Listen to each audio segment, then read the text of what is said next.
오는 2월 12일로 잡혀 있었던 신태일의 선고 공판을 앞두고 수많은 분들이 엄벌 탄원서를 제출하는 것은 물론이고 과거 신태일이 진행했던 선을 넘는 방송 녹화본들을 USB에 담아 재판부에 제출하면서 이번 판결에 큰 영향을 끼칠 것 같다는 글들이 커뮤니티에 올라오기도 했었는데요. 특히 저희 채널 영상에서도 몇 번 다룬 적이 있는 이 자료 제출자분이 직접 등판해서 댓글을 남기기도 했었는데 제가 추측하기에는 아마도 이런 적극적인 움직임들이 이번에 선고 기일이 전격 취소되고 다시 심리를 진행하는 공판 기일로 변경되는 이른바 변론 재개 결정에 결정적인 역할을 한 게 아닐까 하는 생각이 듭니다. 실제로 현재 대법원 사이트에서 신태일의 사건을 조회해보면 지난 1월 20일 재판을 끝으로 변론이 종결되었고 다가오는 2월 12일 선고만을 남겨두고 있었으나 돌연 선고 기일이 취소되고 다시 심리가 열리는 변론 재개 속행으로 상태가 변경된 것을 확인할 수 있는데요. 징역 10년이라는 중형을 구형받은 신태일에게 과연 어떤 판결이 내려질지 많은 이들이 숨죽여 기다리던 상황에서 약 일주일을 앞두고 갑작스럽게 일정이 연기된 것이라 상황이 어떻게 흘러가는지 의아해하실 수 있겠지만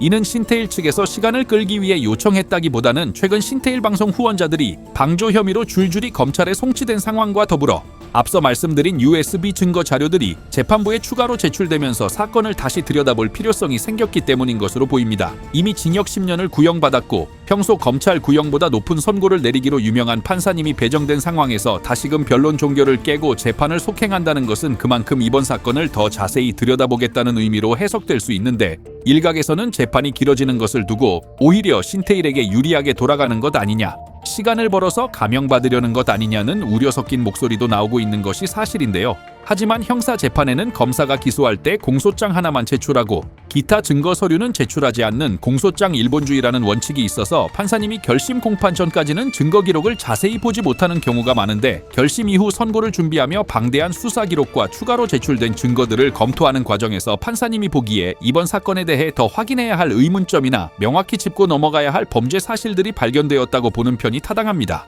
그렇기 때문에 판사님 입장에서는 선고를 서둘러 내리기보다는 변론을 재개하여 선고 기일을 미루더라도 피고인 신태일과 변호인을 다시 법정에 세워 필요한 부분을 직접 추궁하고 확인하려는 과정을 거치려는 것인데요. 일반적인 다른 사건이라면 뒤늦게 피해자와 합의를 했다거나 결정적인 무죄 증거가 나와서 피고인에게 유리한 정상으로 참작될 여지가 있어 형량이 줄어들 가능성도 존재한다고 볼 수 있겠지만 신태일 사건은 어떤 증거가 추가된다고 한들 신태일에게 유리한 방향으로 흘러가기는 매우 어려울 것으로 보입니다. 그도 그럴 것이 그간 신태일이 해왔던 방송을 오랫동안 지켜봐왔던 시청자들이나 지금도 유튜브에 박제되어 있는 신태일의 과거 영상들만 보더라도 사회적 물의를 빚어 뉴스에 보도되고 민폐 유튜버라며 손가락질을 받으면 받았지 우리 사회에 긍정적인 영향을 끼치는 기부를 하거나 선행을 베푸는 영상은 단 하나도 찾아볼 수 없으며 오로지 자극적인 언행과 논란을 만들어내기 일쑤였기 때문이죠. 결국 이번 변론 재개 결정은 신태일에게 닥친 위기가 해소되는 과정이 아니라 오히려 그동안 쌓아올린 업보들이 법리적으로 더 꼼꼼하게 다뤄지면서 신태일에게 더욱 불리한 상황으로 작용할 가능성이 매우 높아 보이는데요.